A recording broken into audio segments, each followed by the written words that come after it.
Kennedy Nzechukwu and Jung in the light heavyweight division. I'm gonna say it one more time, Nzechukwu. I think that's how you're supposed to pronounce it, but this is gonna be a very solid fight in that light heavyweight division. 29 years old and 27 years old, very tall, very lengthy. Kennedy Nzechukwu right there with an 83-inch reach, having a 4.5-inch advantage and a 1-inch advantage in height. So he's a very tall, very lengthy guy, has that high guard, kind of like Yan, where he's kind of keeping his hands right there. Doesn't really need to at times, because he literally just keeps on getting some shots going through, and he eats a lot of unnecessary shots just because he's keeping the hands up and hoping to defend on those shots. But overall, he's a very solid fighter, only losing to Paul Craig on his first fight in the UFC, with Paul Craig being a ranked opponent in this light heavyweight division. He's also beating guys like Darko Stosic by unanimous decision, Carlos Ulberg by second round knockout, and then Danilo Marquez.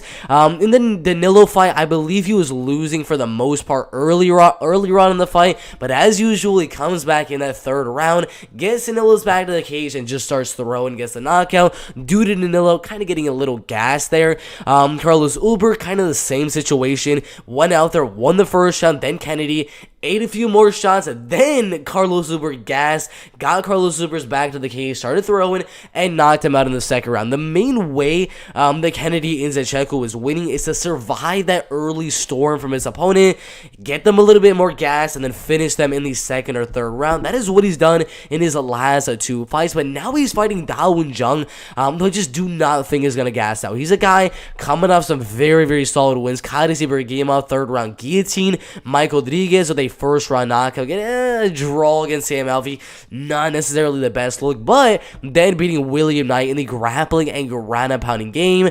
Very, very solid guy right here. I mean, Jung, if he's going to win the fight, is going to be to actually go out there and not get gassed out. That is, again, how Kennedy has won pretty much every one of his fights, is where his opponent gets gassed out. Jung just needs to not gas out, keep the fight at range, and just go in and out with the striking. Just throw some really powerful shots once you close that distance, because again, he's going to be a lot taller, a lot lengthier, but close that distance and land some shots up top after you kind of make Kennedy think it's going to be mainly a striking fight. As you keep on going in and out with the striking, go down for a double leg takedown, go down for a trip takedown as well.